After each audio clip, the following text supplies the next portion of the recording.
So in this video, we're going to finish off the two problems we had left over from the previous video that related to the question regarding the number of water molecules you have in 17.9 moles of water.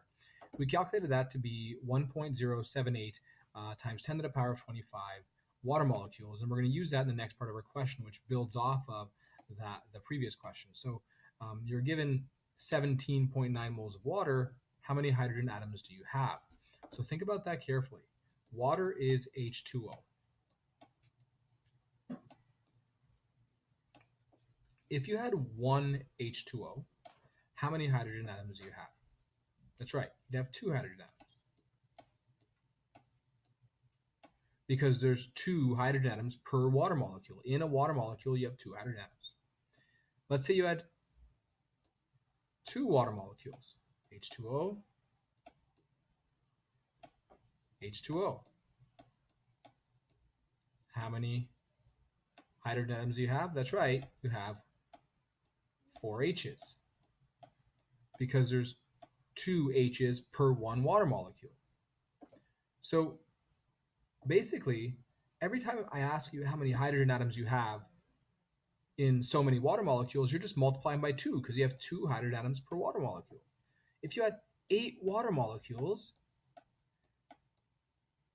and I said, how many hydrogen atoms do you have in 8 water molecules? Well, you have 16. 8 times 2 is 16 H's.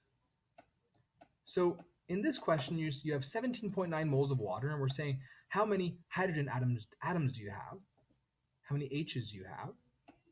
Well, you just need to take the number of molecules that you calculated from the previous question and multiply that by 2, because you have 2 H's per water molecule. So you need to do 1.078 times 10 to the power of 25 H2O molecules, so write H2O, multiplied by, and watch, we can use our units here to help us see that we're doing the right thing, multiplied by 2 hydrogen atoms per H2O. And so H2O over H2O cancels out, and you're left with number of hydrogen atoms. So our answer times 2 is equal to 2.156 times 10 to the power of 25 H atoms.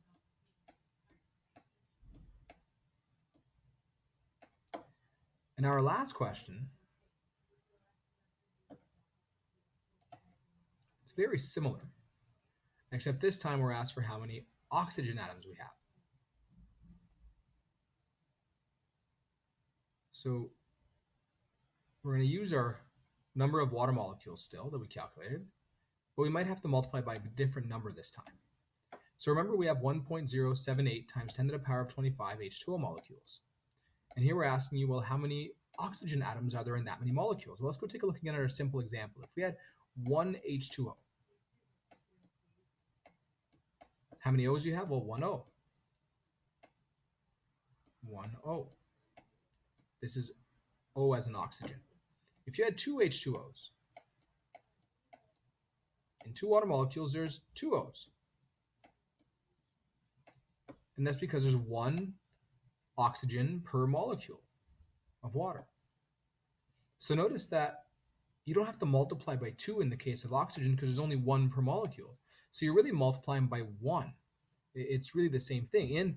In 5 molecules of H2O, how many O's are there? Well, there's 5 because there's 1 per molecule.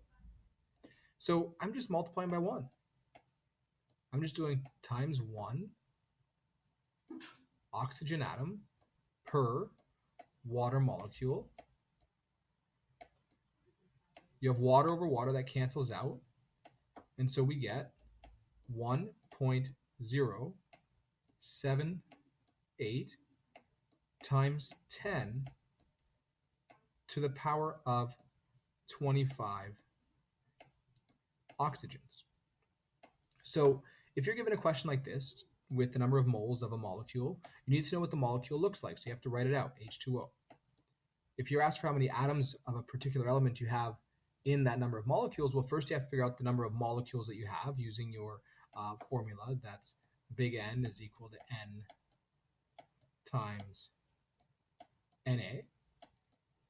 And then for the atom, you just multiply by the subscript in that formula. So let's say I had 3 H's instead, I would have multiplied by 3 H's. If I had 2 O's instead, I would have multiplied by 2 O's. But I only have 2 H's, so I multiply by 2 for the H's. And I only have 1 O, so I multiply by 1 for the O's. These questions here were not in your homework packet or in your note packet. They were just added in as an extension because you might see similar questions in some of your review packages or review pages and homework pages that you receive. So again, overall, the series of videos that you just watched went over the concept of finding the number of particles from the number of moles using a concept called Avogadro's number, which is just 6.022 times 10 to the power of 23 particles per mole. So in 1 mole, you have 6.022 times 10 to the power of 23 particles. And so you could figure out how many particles you have by using this equation here. You could also rearrange the equation to figure out the number of moles if you're given the number of particles instead. And that is going to be to do your big N over Na.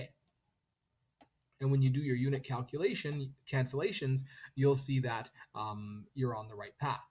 We also saw the concept of the molar mass, which was basically if you have a mole of a substance, how much does it weigh in grams? And that allows us to figure out, well, the mass of different quantities of a substance. So to figure out the mass in grams, we did the number of moles times the molar mass. And if we want to figure out, well, the number of moles, if we were given the mass, we could do little m over molar mass. So the idea is that you write down all the information that you're given.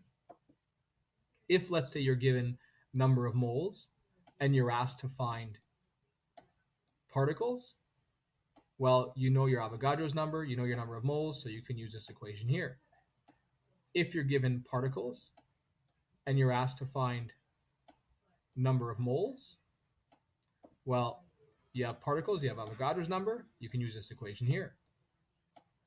If you're given moles and you're asked to find the mass, little m, well, you know the moles, you know how to find molar mass using a periodic table, you can use this equation here. If you're given mass and you're asked to find moles, well, you know your mass, you know your molar mass from the periodic table, you can simply use this equation over here. So it's about writing down all the information you have, writing down what you're looking for, and choosing the appropriate equation. Show all your units so that you can make sure you have proper unit cancellation so that you're on the right path. Now, some of you may be wondering, well, what if I'm given the number of particles and I want to convert to mass? Or what if I'm given the mass and I want to convert to number of particles? We didn't quite see that yet. But we will in the next lesson and the next video. You can actually combine these formulas in different ways and convert from one quantity to another just by knowing how to use the formulas individually. And you'll see it's very straightforward as long as you organize your answers, write everything out clearly, and follow a step-by-step procedure.